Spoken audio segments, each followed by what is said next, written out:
Yo le trader, j'espère que vous allez bien, c'est Ramsès, le trader sympa du quartier. Je suis sympa et peut-être que je suis dans ton quartier, qui sait. Aujourd'hui dans cette vidéo, je suis content de vous revoir et de vous partager une de mes analyses sur le Crash 500. Ok? Aujourd'hui, on va analyser ensemble le Crash 500 et je vais vous montrer les erreurs à éviter quand vous tradez le boom et le crash. Ok? Si vous êtes nouveau sur la chaîne, moi c'est Ramsès, je suis le trader sympa du quartier. Le mec sympa qui te partage des analyses, des stratégies et des astuces qui t'aident à profiter du marché. N'oublie pas de t'abonner, de liker, de partager la vidéo. Cela permet d'agrandir la communauté trader sympa du quartier. Et cela m'aide à te partager plus en plus de vidéos qui t'aident à t'améliorer en trading. Et n'oublie pas que dans le canal Telegram, nous avons une formation gratuite et une formation payante. Pour vous qui voulez évoluer avec moi, me poser des questions, vous pouvez le faire dans le canal Telegram. Sans plus tarder, analysons le Crash 500. Nous voilà dans le Crash 500, nous sommes en H4. Pour ceux qui me connaissent, la stratégie de mon analyse n'a pas changé. D'abord, je commence par localiser le point haut et le point bas en fonction du période séparateur.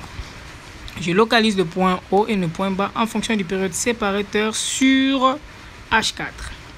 Ok? Je fais ça pour ceux qui me connaissent. Vous savez que c'est la méthode que je utilise. Voilà, on voit que ça fait un bon moment que le crash est dans une hausse.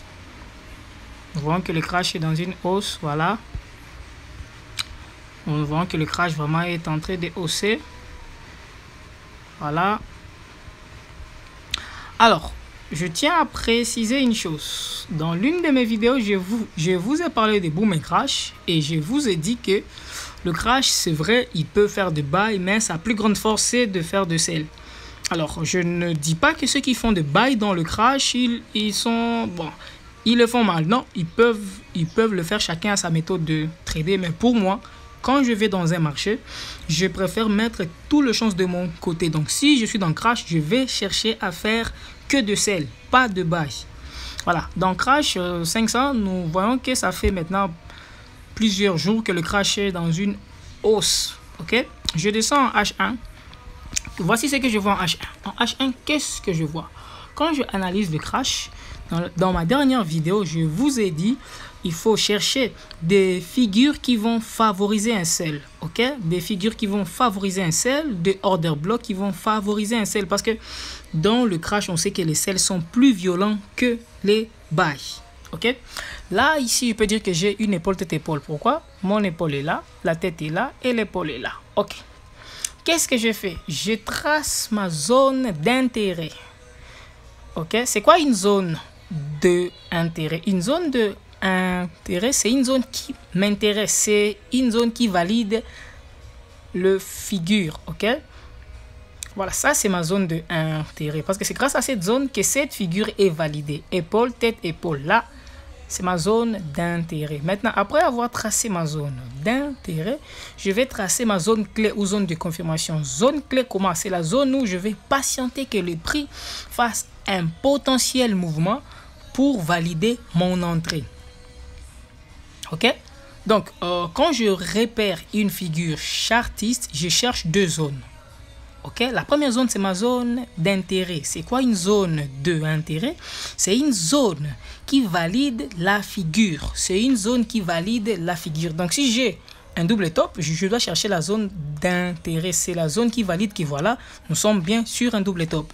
Par après, je dois maintenant chercher une zone clé. C'est quoi une zone clé? C'est la zone qui va déclencher le mouvement que la figure a créé. Voilà, là je suis sur ma zone d'intérêt. Sur cette zone, je dois chercher maintenant des confirmations qui vont me pousser à prendre un sell.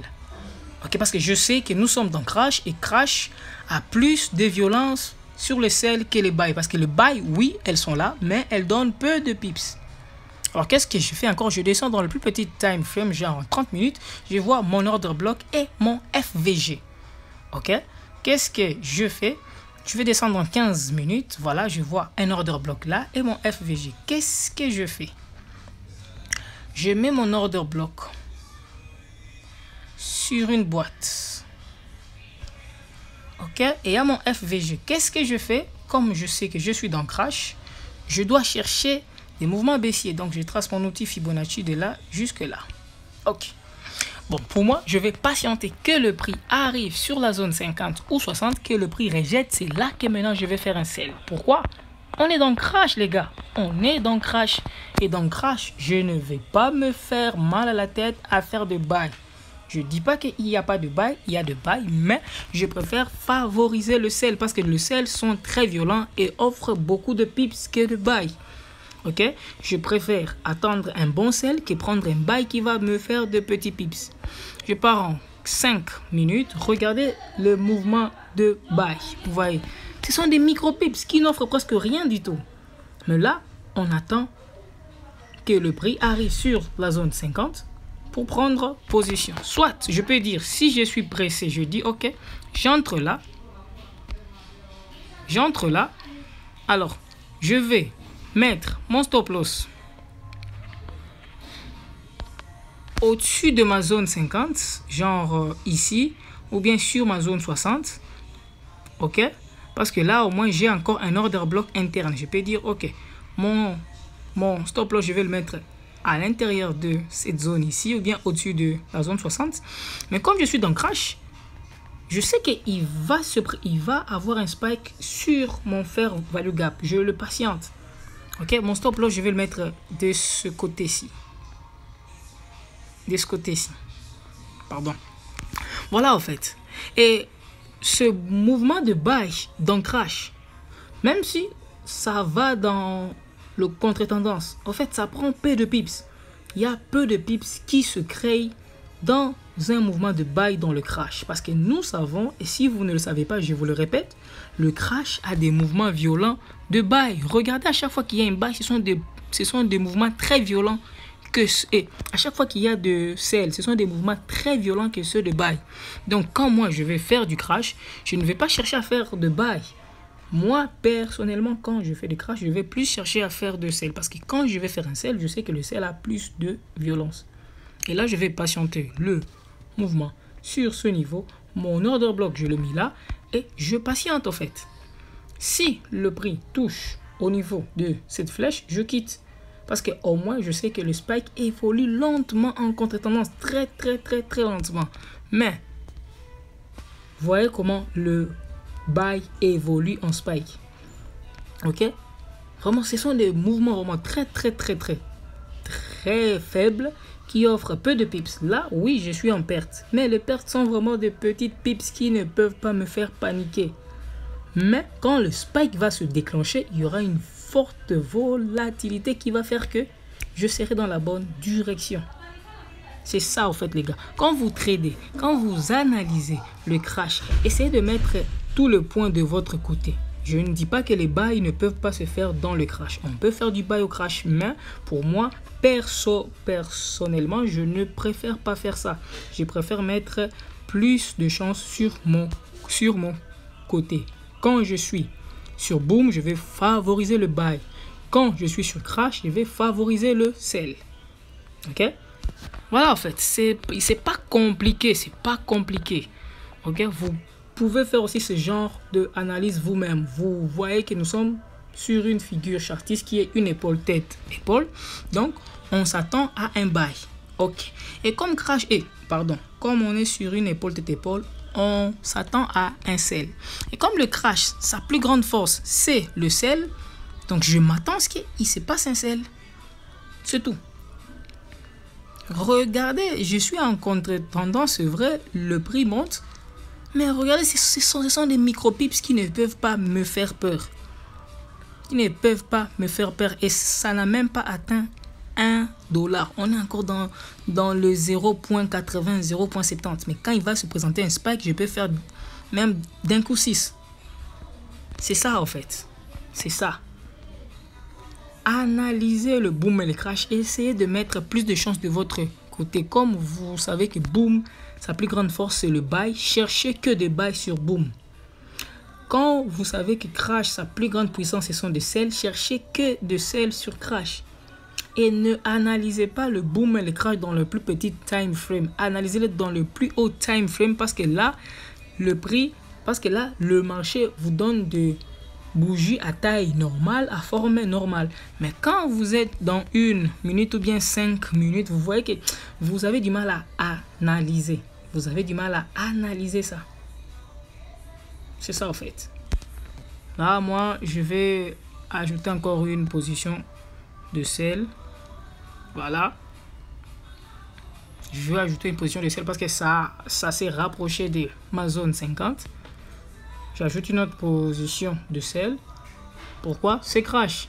Ce crash. Donc, je me dis si ça atteint ma zone de stop loss, je quitte lentement.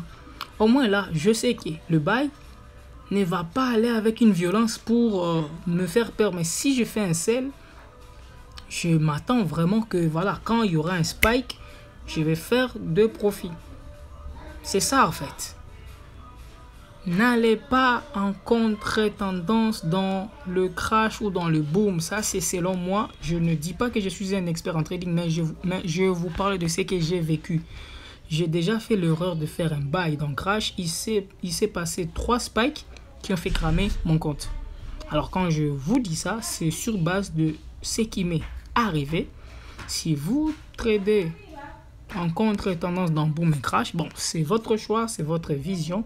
Mais moi, personnellement, quand je trade, je préfère mettre toutes les chances de mon côté afin de pouvoir profiter en fait des opportunités. C'est juste ça. Parce que là, moi, je m'attends à ce que vraiment, comme le crash a atteint un point haut, vraiment, comme avec cette épaule, tête-épaule, je m'attends à ce que le prix chute même jusqu'à ce niveau. Et je vais laisser cette position. Le résultat de cette position, vous le verrez dans le canal Telegram. Ok, j'insiste. Regardez, c'est vrai. Le marché est très haut. Le marché est très haut vraiment. Le marché de crash est très haut. Oui, il y a ceux qui ont fait des buy. Voilà, j'insiste. Il y a ceux qui ont fait des buy. Voilà. Et moi, je préfère plus mettre les chances de mon côté de trader un marché, sachant que sa plus grande force, c'est de sell. Donc, quand je trade le crash, je vais plus maximiser le sell que de buy. Ça va? J'espère que la vidéo vous a plu. Si c'est le cas, n'oublie pas de t'abonner, liker et de partager la vidéo. Cela permet d'agrandir la communauté trader sympa du quartier. Et si tu es nouveau, abonne-toi. Rejoins la communauté trader sympa du quartier. Rejoins-moi dans le canal Telegram si tu as des questions à me poser. Je réponds à toutes vos questions. Et dans mon canal Telegram, il y a 5 vidéos que je partage gratuitement sur ma stratégie de trading. Et pour ceux qui veulent avancer en trading, changer leur vision de voir le marché, rejoignez-moi sur Telegram. Il y a une formation qui est ouverte. Rejoignez-moi et on va faire des choses ensemble. C'était Ramsès, le trader sympa du quartier. On se revoit à très bientôt pour de nouvelles stratégies. Cette position, le résultat, vous l'aurez dans le canal Telegram. À plus. Ciao.